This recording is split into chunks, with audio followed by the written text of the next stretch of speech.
Assalamualaikum warahmatullahi wabarakatuh. Bismillahirrahmanirrahim. Alhamdulillahi rabbil alamin. Wa bihi nasta'inu ala umuri dunya waddin.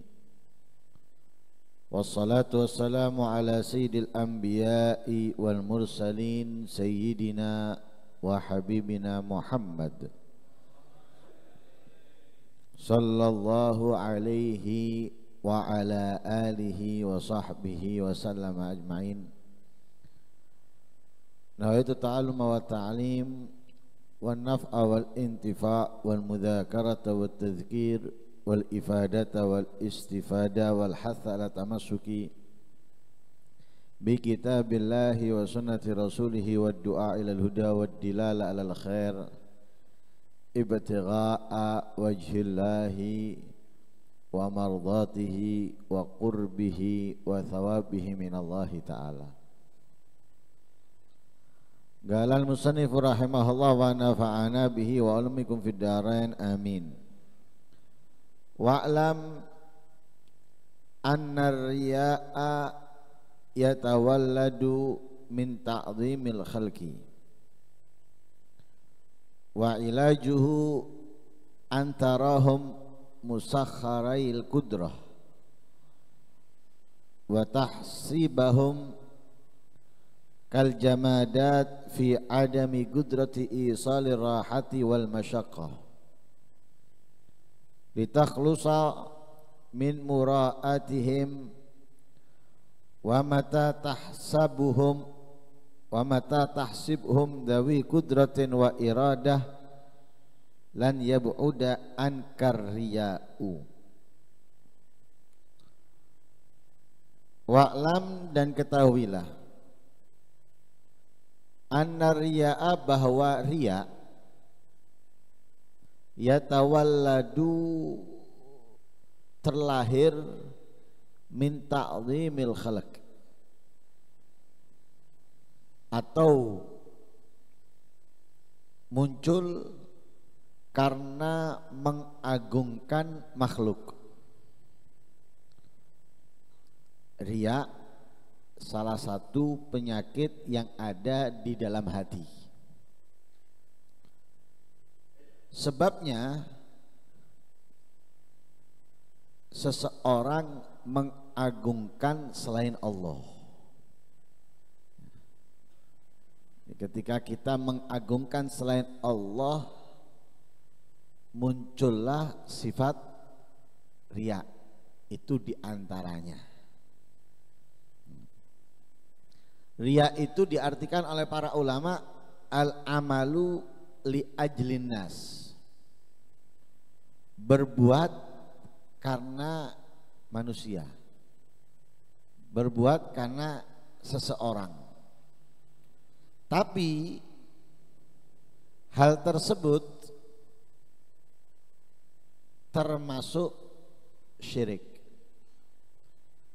menyekutukan Allah dalam ibadahnya atau kebaikannya,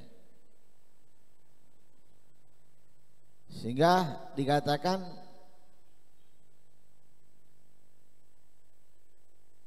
al-amalu li ajlin nas apa?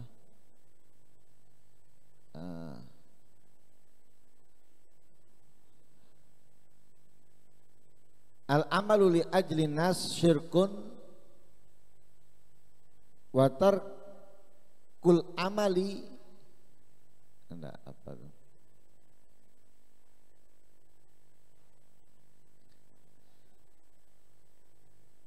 Intinya bahwasanya seseorang itu ketika melakukan karena orang itu adalah syirik.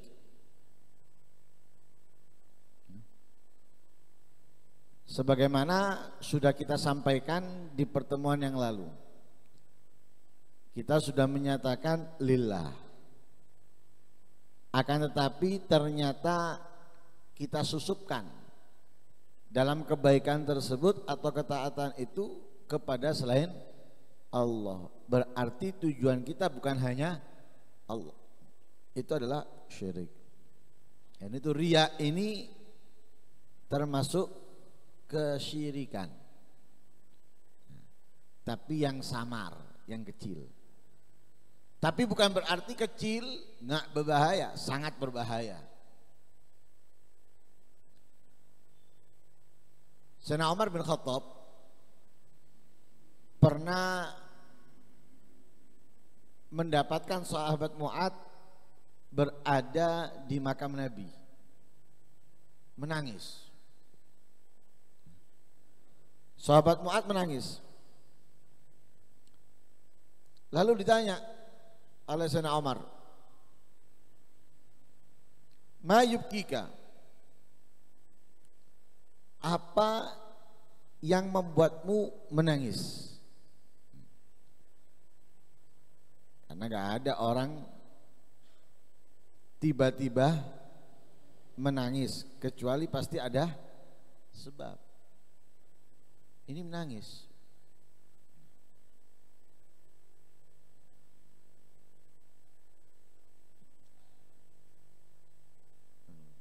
Yang belakang, so paling akhir. Jangan ada yang dibiarkan kosong. Furja itu mahalus syaitan. Kekosongan itu tempatnya setan. Makanya soft itu diperintahkan untuk lurus, terisi semuanya supaya nggak diisi setan.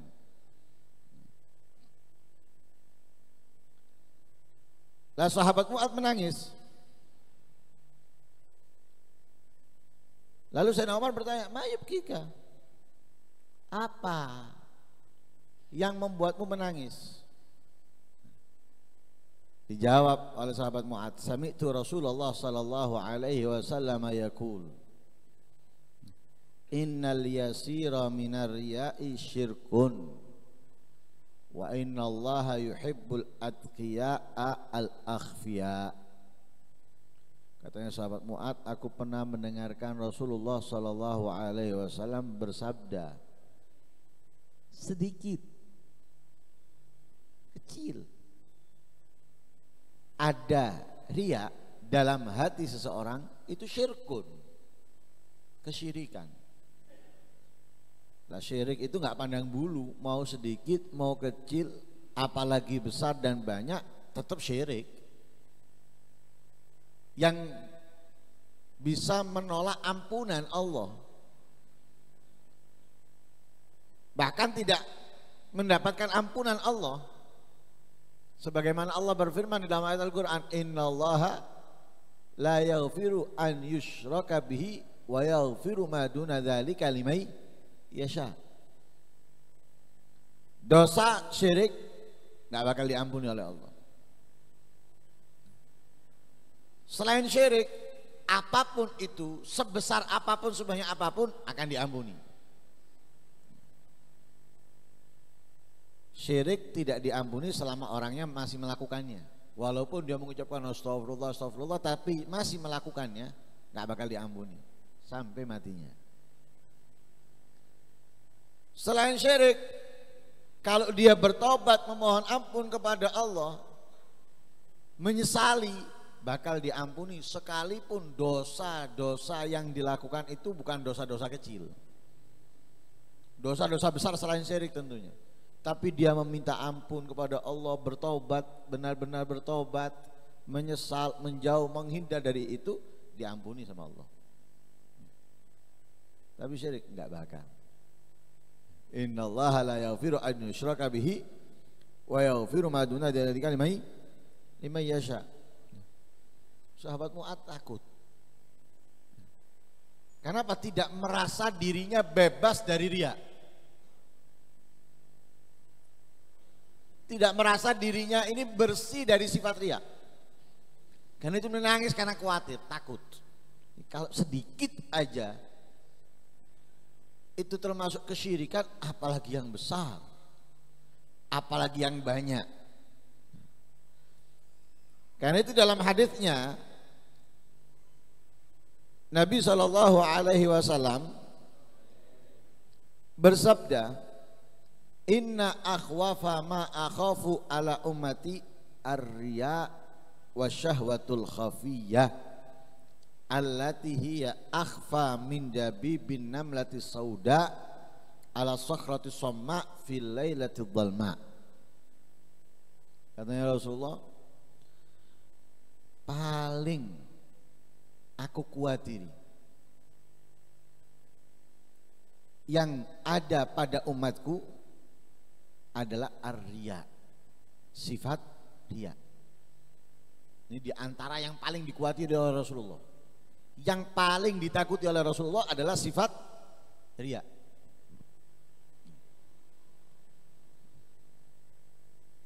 Selain riya, asyahwatul khafiyah, syahwat apa, keinginan yang membara di dalam hatinya, di lubuk hatinya yang paling dalam. Dia di dalam dirinya yang paling dalam, dalam hatinya yang paling dalam ada keinginan yang besar. Tapi sembunyi, nggak kelihatan, tapi memiliki keinginan yang besar. Itu paling ditakuti oleh Rasul sallallahu alaihi wasallam. Walhasil intinya itulah riya. Dan riya itu akan menjatuhkan keutamaan, keistimewaan pahala dari amal perbuatan yang kita lakukan. Jadi sia-sia. Dia riya dengan sholatnya, dia riya dengan amalnya, dia riya dengan ilmunya, dia riya dengan sedekahnya, dia riya dengan A, dengan B dan yang lain sebagainya. Itu semuanya tidak memberikan kemuliaan, keistimewaan sedikit pun dari Allah kepadanya. Jadi nggak ada hasilnya. Benar dia disanjung, dipuji, dimuliakan oleh makhluknya Allah, tapi sama sekali tidak mendapatkan apapun dari Allah. Jadi dia istimewa selama hidupnya di atas dunia, tapi setelah meninggal nggak istimewa sama sekali.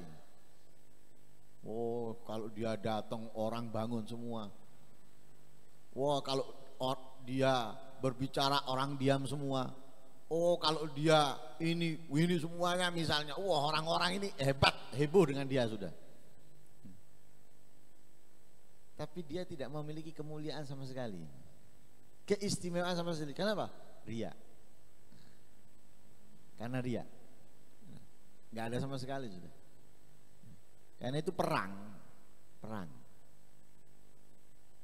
Kalau ada riya, bangga diri dalam dirinya, jumlah banyak gak bermanfaat di sisi Allah, gak akan dikasih kemenangan oleh Allah Subhanahu wa ta'ala. Nah, karena itu riya ini harus dihindarkan. Benar-benar apa yang kita lakukan itu untuk Allah. Sekarang apa gunanya? Kita ibadah karenanya, karena orang,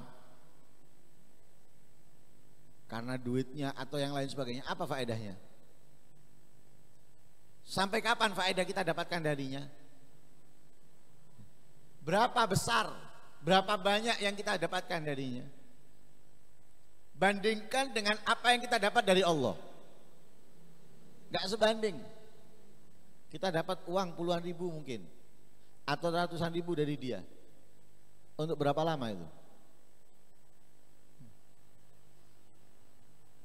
Untuk berapa lama? Bukan abadi kan? Hanya berapa lama? Kemudian sampai kapan? Mungkin sampai orang itu masih punya duit, masih kaya, atau belum benci dengan kita. Kalau bangkrut, kalau benci, selesai. Tapi kita dapat dari Allah. Pernah berhenti? Nggak pernah berhenti. Sampai kapan? Sampai kita mati nggak berhenti. Pemberian Allah kepada kita. Kita bisa melihat, kita bisa mendengar, kita bisa bergerak, kita bisa bernafas, kita bisa berpikir, dan yang lain sebagainya. Ini dari Allah. Pemberiannya Allah terus mengalir kepada kita. Sedikitnya banyaknya, yang kita ketahui dan yang tidak kita ketahui, mengalir. Lah kenapa kita malah justru memasukkan dalam kebaikan ketaatan kita itu makhluknya Allah, padahal kita mendapatkan segala-galanya besar banyak dari Allah, bukan dari dia. Dari dia sewaktu-waktu. Coba ketika kita riak karena seseorang, kemudian kita membutuhkan sesuatu dari orang tersebut, jumlah yang mungkin agak besar, minta, kira-kira dikasih enggak? Utang belum tentu dikasih, apalagi minta. Tapi kalau dari Allah dikasih, kita dikasih. Allah membukakan pintu untuk kita memohon kepadanya 24 jam, nggak pernah tertutup. Di kapan kita berdoa didengarkan sama Allah, diketahui oleh Allah. 24 jam orang itu enggak. Karena bukan IGD dia. Kalau IGD 24 jam. Karena dia bukan IGD. Dia toko. Ada waktu buka, ada waktu tutup. Kadang orang-orang seperti itu Isya sudah tidur. Gak bisa didatangi, gak bisa ditemui. Jadi kalau ada yang mau mengajukan sesuatu, itu pun masih ditaruh di meja kantornya, entah dibaca atau belum, nanti baru kapan, lama. Misalnya kita butuh duit mendadak untuk melahirkan istri misalnya, atau untuk saudara yang kecelakaan dan lain sebagainya, ini sudah sembuh baru dibaca. Tapi kalau minta sama Allah, enggak, saat itu pula didengarkan, saat itu pula diketahui, tapi diijabai tergantung. Kapan Allah memberinya tergantung kita. Nah, tergantung kita kapan. Sebelum itu gimana kamu kepada Allah? Kalau sebelum itu kamu berdoa memohon kepada Allah, insya Allah saat itu Allah akan mengijabainya. Tapi kalau sebelumnya kamu lupa dari Allah, malas berdoa, saat itu minta diijabai, ketat. Nah, makanya diperintahkan oleh Rasulullah apa? Yang diajarkan kepada Ibnu Abbas, ta'arraf ilallah fir raha ya'rifka fi syiddah. Kenalkan dirimu kepada Allah di waktu senang, waktu bahagia. Jadi di waktu kita senang bahagia, kenalkan diri kita kepada Allah, minta, mohon kepada Allah, ingat. Ya'rifka fi syiddah, ketika kita susah Allah akan mengenali kita, akan mengetahui kita. Jadi ketika kita mengangkat tangan di waktu susah, Allah tahu, Allah mendengar, dan Allah siap menolong. Seperti Nabi Allah Yunus alaihissalam, sebelum dimakan ikan, rajin ibadah, rajin berzikir. Ketika berada dalam perut ikan, insya Allah nggak mungkin ada yang menolong sudah. Tim SAR sehebat apapun dia, bagaimana bisa menolong? Bukan hanya di dalam laut, tapi dalam perut ikan. Masa bisa ketemu? Wong yang pesawat tenggelam aja kan ada banyak mayatnya yang nggak ketemu kok. Padahal nggak dimakan ikan. Nah ini dimakan ikan di dalam perut ikan. Tapi karena sebelumnya selalu ingat kepada Allah, akhirnya apa? Ketika dalam perut ikan memohon kepada Allah, la ilaha illa anta subhanaka inni kuntu minadz zalimin, Allah tahu, Allah mendengar, diselamatkan. Setelah 3 hari dalam perut ikan keluar, bebas. Lah seperti itu kita. Karena itu riya kepada makhluk gak ada faedahnya. Kita melakukan ketaatan kebaikan karena orang itu gak ada faedahnya sama sekali. Karena apa? Karena dia dan kita sama-sama mendapatkan pemberian Allah, tergantung dengan pemberiannya Allah. Jadi tergantung dengan pemberiannya Allah. Kita tergantung dengan pemberiannya Allah, orang itu juga tergantung dengan pemberiannya Allah. Jadi kalau kita riak karena dia, percuma, sama-sama tergantungnya kok. Nah, kalau sama-sama tergantungnya, Ya berarti ya sendiri-sendiri lah. Sama-sama tenggelam. Ya, sama-sama tenggelam. Masa mau tolong menolong, ya apa tolong menolongnya? Pada kelemi. Ya masing-masing berusaha sendiri. Masa satunya megangi, wong di satunya tenggelam kok, satu megangi. Ya pada tenggelam. Ya sendiri-sendiri. Kamu ibadahnya kepada Allah, aku beribadahnya kepada Allah. Aku enggak beribadah karenamu, kamu juga jangan beribadah karena aku. Lah riya ini itu karena mengagungkan selain Allah. Entah itu mengagungkan jabatan, entah itu mengagungkan harta, entah itu mengagungkan sesuatu selain Allah. Itu yang membuat riya. Lah terus bagaimana cara mengobatinya? Harus diobati. Karena ini penyakit. Melebihi penyakit yang ada pada badan kita atau pada kulit kita. Penyakit di kulit mau itu membekas nggak masalah masih, nggak masalah. Bekas besar kecil nggak masalah. Di wajah nggak masalah. Apa masalahnya? Wah nggak ganteng lagi, nggak butuh ganteng. Saya tanya perempuan butuh ganteng? Enggak. Ganteng dangi blonjo. Mau mereka? Enggak gelem. Ganteng enggak gentleman. Enggak tanggung jawab misalnya, enggak bakal mau. Sama dengan laki-laki ini, bapak-bapak ini. Cantik. Cantik megelno. Enggak mau taat, patuh kepada suami. Nggak bakal mau. Ya, sebelum nikah tahu sudah. Kalau nggak mau diatur, maunya ngatur dan lain sebagainya. Kira-kira mau? Cantik loh ini. Kalau saya 1000 kayak gitu nggak kira gelem. Kenapa? Ya, tambah ngelundas, tambah pusing kepala. Kita mau membebaskan diri kita dari neraka, yang ada dengan kita mau kita bebaskan malah mau masuk neraka, bahkan ngejak masuk neraka. Siapa sih gelem? Gak mau, 1000 gak mau, walaupun ayu-ayu. Kan gitu. Gak ada, bukan faedahnya cantik. Bukan cantik, bukan tampan. Lah karena itu harus diobati. Kalau luka di wajah, luka di tangan, luka di badan, atau ketidaksempurnaan yang ada pada diri kita, itu gak ada masalah semuanya. Tidak ada masalah sedikit pun. Yang masalah itu yang ada dalam hati kita. Yang ada dalam hati kita yang bermasalah. Karena itu harus diobati. Lah mengobati hati dari riya, bagaimana? Antarohum musakharail kudroh. Kamu harus menganggap makhluknya Allah itu dikendalikan.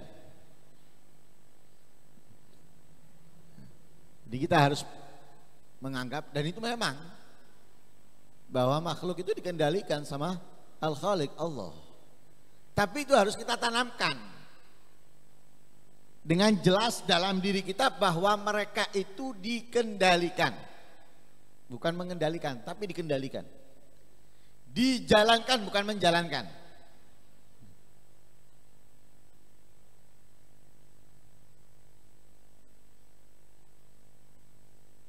Lah kalau kita sudah menganggap mereka itu dijalankan, dikendalikan, kita nggak akan mungkin mau pamer atau menjalankan sesuatu karenanya. Buat apa? Pamer kepada pengirim barang misalnya.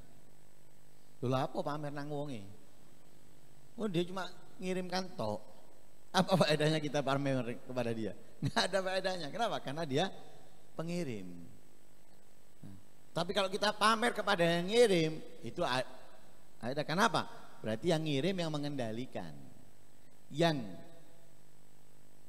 memberi itu yang mengendalikan, yang mengirimkan kepada kita, ngirimkan itu adalah dikendalikan. Nggak perlu kita pamer dengan kepada dia. Lah kalau kita sudah mengetahui bahwa mereka itu dikendalikan, buat apa kita pamer kepada dia? Berarti mau nggak mau apa? Pamernya bukan kepada dia tapi kepada Allah. Tampilkan diri kamu kepada Allah. Bukan kepada yang dikendalikan ini manusia-manusia atau yang lain sebagainya. Percuma. Tampilkan diri kamu kepada Allah. Kita punya keahlian. Nah, ada di program TV itu kan mencari bakat. Punya keahlian, ditampilkan ke banyak orang tapi nggak ditampilkan ke juri. Bisa menang dia? Hah? Percuma. Sekalipun orang semuanya mengatakan, wah ini lebih hebat dari yang itu dan lain sebagainya, tapi dia nggak tampil di depannya juri, nggak dapat apa-apa dia. Apalagi dia tidak masuk di dalamnya. Percuma, walaupun dia lebih hebat.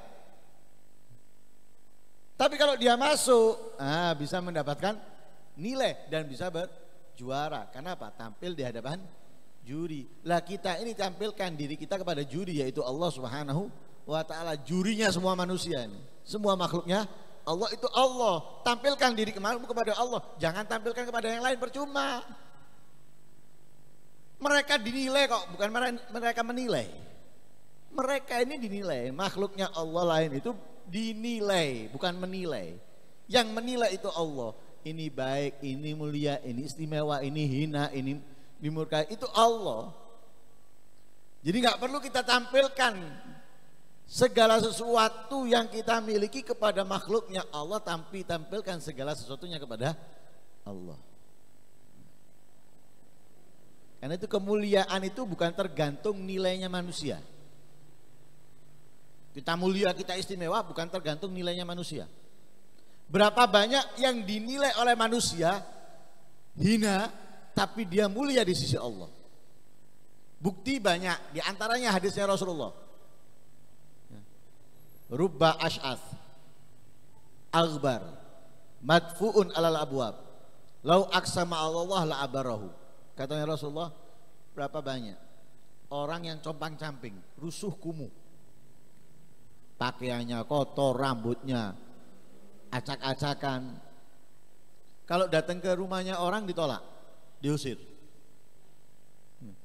Tapi kalau dia memohon kepada Allah, diijabahi permohonannya. Berarti apa? Orang ini punya kemuliaan. Tapi banyaknya manusia tidak melihat orang ini memiliki kemuliaan, tapi justru sebaliknya.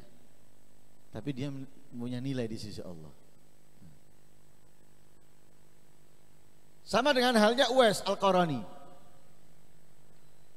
Uwais Al-Qarani, semua penduduk yang ada di Yaman atau di daerahnya Uwais mengatakan Uwais ini stres, orang gila dan yang lain sebagainya. Tapi Uwais adalah orang yang istimewa. Nabi sudah berpesan kepada Sayyidina Umar dan Sayyidina Ali kalau bertemu untuk minta doa. Berpesan. Gak pernah Nabi ketemu dengan Uwais. Uwais gak pernah ketemu dengan Nabi. Tapi Nabi tahu kemuliaannya, keistimewaannya, sehingga berpesan kepada Sayyidina Umar dan Sayyidina Ali, kalau ketemu minta doa. Kalau Nabi memerintahkan untuk minta doa kepada seseorang, berarti orang ini bukan sekedar istimewa, sangat istimewa. Yang diperintahkan, coba lihat siapa? Sayyidina Umar, Sayyidina Ali. Dan kita ketahui Sayyidina Umar dan Sayyidina Ali bukan orang yang biasa daripada para sahabatnya Nabi. Sayyidina Umar mertuanya Nabi, Sayyidina Ali cucunya, menantunya Rasulullah. Apalagi Sayyidina Ali bukan hanya menantu, tapi babu Madinatil Ilm, pintu kotanya ilmu. Kan berarti keilmuannya hebat, luar biasa. Tapi Nabi bukan meremehkan mereka berdua, tapi menunjukkan betapa istimewanya Uwais yang dikenal orang enggak sama sekali memiliki kemuliaan. Ketika di zaman Sayyidina Umar nyari Uwais, siapa yang dari Yaman? Berdiri. Siapa yang dari daerah ini sampai daerahnya Uwais? Apakah ada di antara kalian Uwais? Atau ada yang mengenal Uwais? Lah Uwais siapa?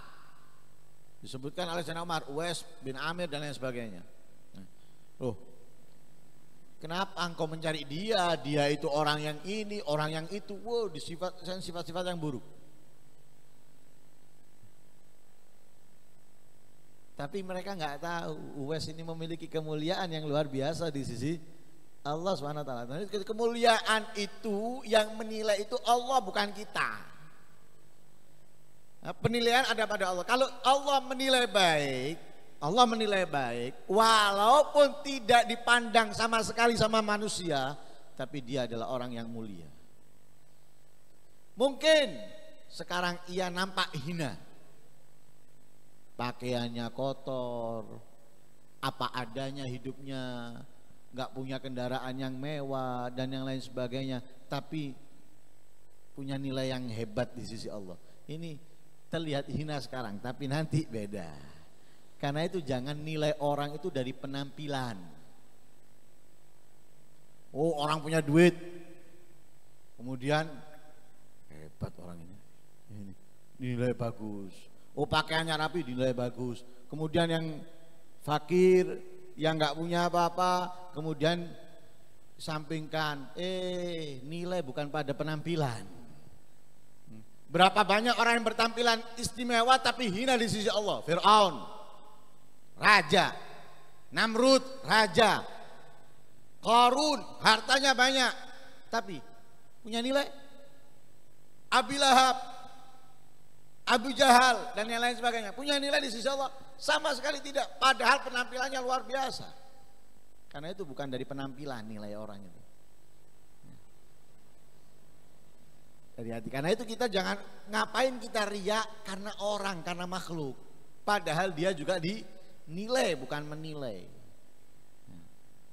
Nah, karena itu kita harus melakukan segala sesuatunya itu kepada yang menilai tanpa melihat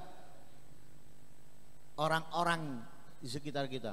Orang mau menilai apa nggak urusan, yang penting kita berusaha mendapatkan nilai bagus dari Allah Subhanahu wa taala. Wa tahsabuhum kal jamadat fi adami qudrati isali raha wal masyaqqah.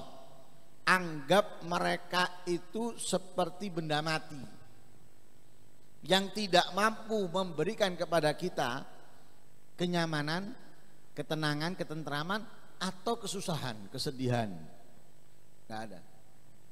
Jadi yang bisa memberikan kepada kita kesenangan Allah, yang bisa menghilangkan kesedihan dari kita Allah, yang bisa menyusahkan kita juga Allah. Bukan manusia, bukan makhluk. Jadi kita anggap mereka seperti benda mati. Ya apa sih benda mati? Memberikan kemanfaatan kepada kita enggak bisa. Memberikan bahaya enggak bisa. Enggak bisa. Memberikan kenyamanan enggak bisa. Memberikan penyakit ya enggak bisa. Oh, benda mati. Anggap mereka benda mati sudah. Percuma kita mau berpenampilan kepada dia buat apa? Nah, misalnya kita kepada tembok, mau penampilan dengan tembok, lah apa? Orang gila bener. Seperti saat kita ngaca, ganteng aku ya, ngomong ambil kocok, lah apa kan ngomong ambil kocok, edan berarti. Kan gitu. Sama dengan kita bertampilan dengan benda-benda mati yang lainnya. Buat apa kita berpenampilan kepada mereka? Nggak ada gunanya. Mereka akan mengagungkan kita, ya enggak. Memberikan kemuliaan kepada kita tidak, menjerumuskan kita ya juga tidak. Anggap orang-orang itu seperti itu sehingga kita tidak berbuat karena mereka sudah. Nah, kita tidak berbuat karena mereka. Litakhlusa min muraatihim, agar kamu terbebas dari riak kepada mereka atau karena mereka, ya, agar kamu terbebas dari riak karena mereka atau untuk mereka. Tapi sebaliknya, wa ma tahsibum dzawi qudratin wa iradatin lan yabud an karya. Kapan kamu menganggap mereka itu memiliki kuasa dan memiliki keinginan, dia punya kendali.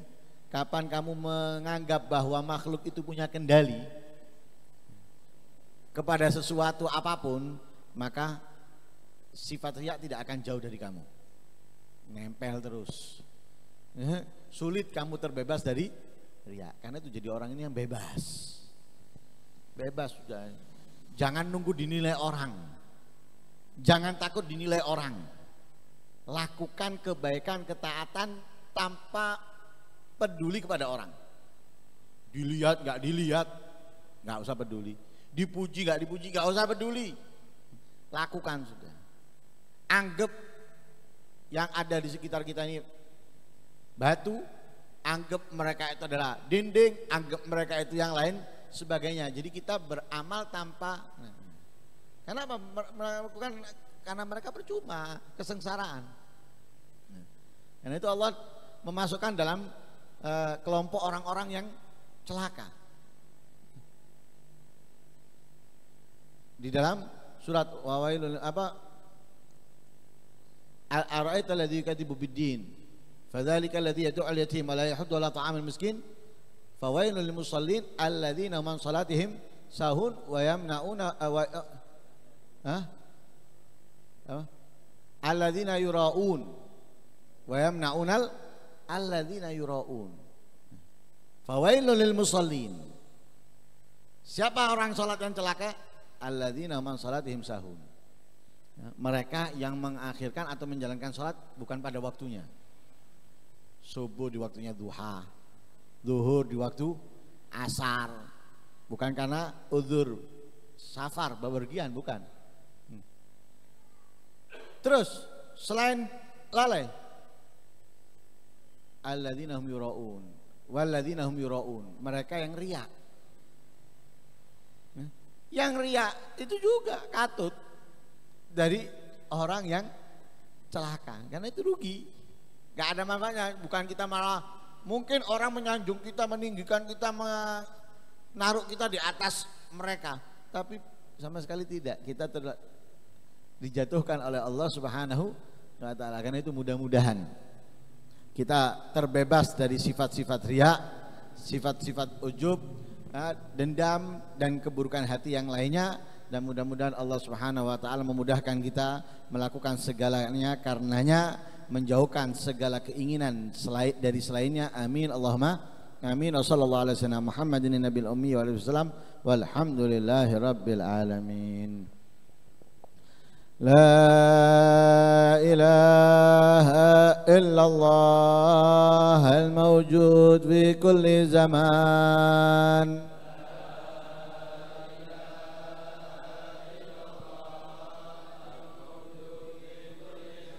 La ilaha illallah al-ma'bud fi kulli makan. La ilaha illallah al-ma'bud fi kulli makan. La ilaha illallah al-madhkur bi kulli lisan. La ilaha المذكور بكل لسان. لا إله إلا الله المعروف بالإحسان. لا إله إلا الله المعروف بالإحسان. لا إله إلا الله كل يوم هو في شان.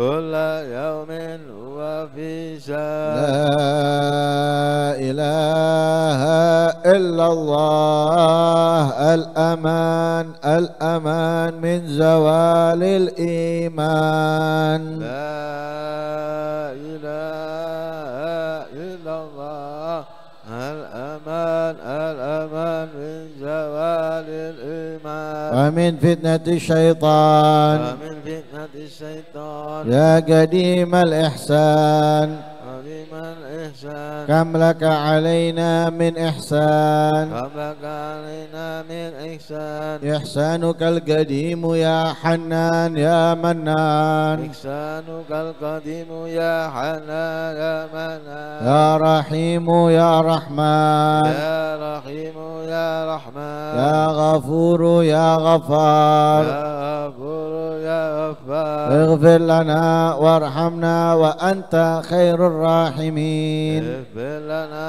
وارحمنا وأنت خير الراحمين وصلى الله على سيدنا محمد وعلى آله وصحبه وسلم وصلى الله على سيدنا محمد وعلى آله وصحبه وسلم اللهم اهدنا فيمن هديت وعافنا فيمن عافيت وتولنا فيمن توليت وبارك لنا فيما أعطيت وقنا برحمتك شر ما قضيت فإنك تقضي ولا يقضى على يذل من ولا يجزي من عاتيت ربنا وأنت فلك الحمد لما قاضي نستغفرك ونعوذ إليك وصلى الله على سيدنا محمد النبي الأمي على آله وصحبه وسلم